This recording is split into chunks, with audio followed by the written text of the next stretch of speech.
Milestone কলেজে যে দুর্ঘটনা ঘটেছে এইটাকে কেন্দ্র করে আমাদের শিক্ষা উপদেষ্টার অযোগ্যতা জাতির সামনে প্রকাশিত হয়েছে। আপনারা যেহেতু বলছেন যে বাংলাদেশে আপনারা অবাধ সুষ্ঠু নিরপেক্ষ নির্বাচন উপহার দিবেন, কিন্তু সেই নির্বাচনের জন্য নির্বাচনী পরিবেশ তৈরি করতে হবে না?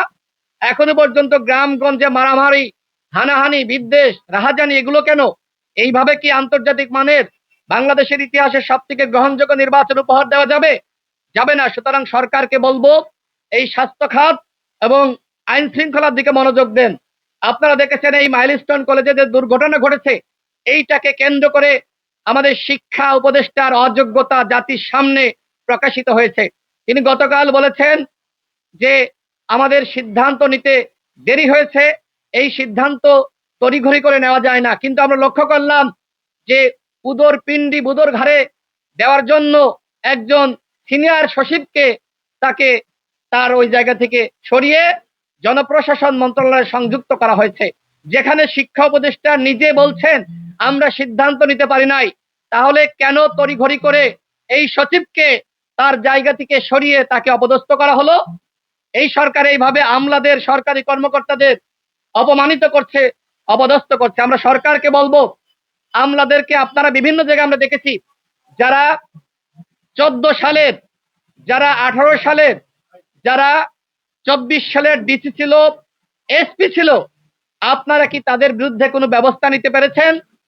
আমরা আজকে দেখলাম এই যে কুখ্যাত খায়রুল, বিচারপতি খায়রুলকে আজকে অ্যারেস্ট করা হয়েছে। আমরা প্রশ্ন করছি আপনাদের, আজকে আমরা প্রশ্ন করছি কেন এই বিচারপতি কুখ্যাত খায়রুল হককে গ্রেপ্তার করতে আপনাদের এত সময় লাগলো?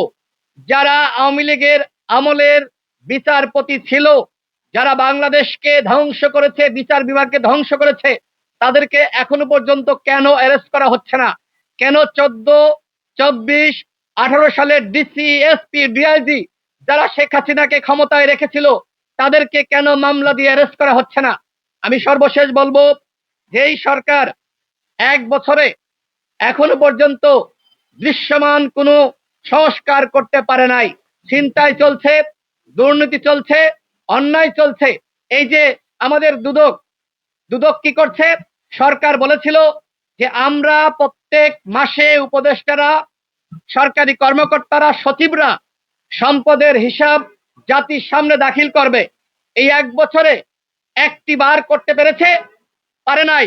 বরং আমরা লক্ষ্য করছি বিভিন্ন জায়গায় তদবির বাণিজ্য চলছে, বিভিন্ন জায়গায় অরাজকতা চলছে, বিভিন্ন জায়গায় টেন্ডার বেচা কিনার নামে 10% কমিশন মন্ত্রণালয়কে দেওয়া লাগছে। এই জন্য তো গণঅভ্যুত্থান হয়নি, এই জন্য তো এত মানুষ শহীদ হয়নি। আমরা এই তরুণরা, আমরা নতুন বাংলাদেশের প্রত্যাশা করেছিলাম যে ডক্টর মোহাম্মদ ইউনূস, যার হাতে এই বাংলাদেশ নিরাপদ, যাকে আমরা সবাই মিলে সমর্থন দিয়েছিলাম, কিন্তু আজকে লক্ষ্য করছি ডক্টর মোহাম্মদ ইউনূসের বিরুদ্ধেও নানান অভিযোগ, স্বজনপ্রিয়তার অভিযোগ স্বয়ং হাসনাত আব্দুল্লাহ নিজে করেছেন। এই যে স্বাস্থ্য উপদেষ্টা এবং বিভিন্ন উপদেষ্টাকে নিয়োগ দেওয়া হয়েছে, কিভাবে, কোন প্রক্রিয়ায়? যার স্বাস্থ্য বিষয়ে ন্যূনতম নলেজ নাই, বাংলা বিভাগে পড়াশোনা করে এরপরে ব্যাংকের ম্যানেজার হয়েছেন, তিনি আজকে বাংলাদেশের স্বাস্থ্য উপদেষ্টা। এইভাবে তো দেশ চলতে পারে না।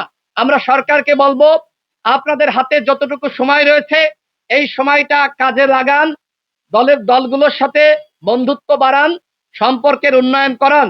যে উদ্যোগ নিয়েছেন সেই উদ্যোগকে আমরা সাধুবাদ জানাই, কিন্তু এই উদ্যোগের মাধ্যমে বৈষম্য আপনারা সৃষ্টি করেছেন। এই যে জাতীয় ঐক্যমত কমিশন, সেখানে আমাদের দলের পক্ষ থেকে যাওয়া হচ্ছে, আমরা সেখানে স্পষ্টভাবে বলেছি আমরা সরকারকে সহযোগিতা করতে চাই। কিন্তু সরকার যদি এইভাবে বৈষম্য সৃষ্টি করে তাহলে কিন্তু দলগুলো সরকারকে সহযোগিতা করবে না।